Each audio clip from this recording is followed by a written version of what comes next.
Floyd, a local hero. Before William Floyd was the name of a school, or the name of a parkway, or the name of a football team, it was the name of a famous American. William Floyd was born on December 17, 1734, in Old Mastic, in the colony of New York. His family had bought the land from the Smiths of St. George Manor in 1718. William Tangier Smith had received a large amount of land from the King of England before he sold some of it to his new neighbors. This area, known as Old Mastic, is now called Mastic Beach. William Floyd's family owned a large farm called a plantation. This farm raised wheat, rye, oats, flax, sheep, cattle, and pigs.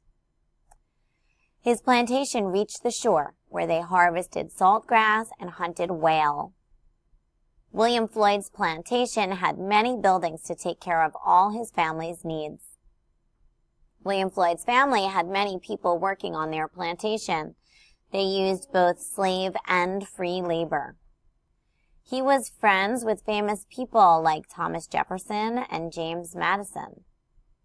William Floyd's family was rich and famous. He could have lived his life any way he wanted to. When the king began to treat the people of the colonies unfairly, William Floyd decided to do something that was very brave. In 1776, he decided to join a group of patriots and fight against the king.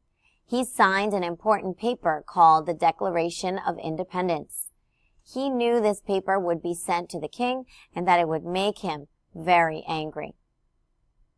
William Floyd knew that making the king angry could mean that he would lose his plantation, his land, and maybe even his life.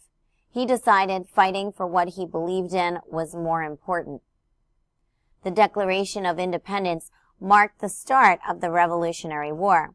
People, like his neighbor, Nathaniel Woodhull, died in the war. Both William Floyd and his neighbors, the Smiths, had their homes invaded by British soldiers. During the war, soldiers fought on Long Island. One famous battle happened at St. George's Manor. After the Revolutionary War was over, William Floyd returned to Old Mastic. Later, he moved to Westernville in upstate New York, but left part of his estate to his family. William Floyd died in Westernville in 1821.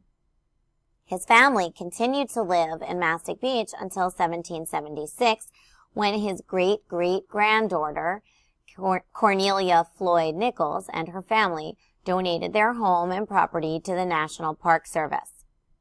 People can visit his famous house in Mastic Beach. They can walk in the same land that William Floyd and his famous friend once stood.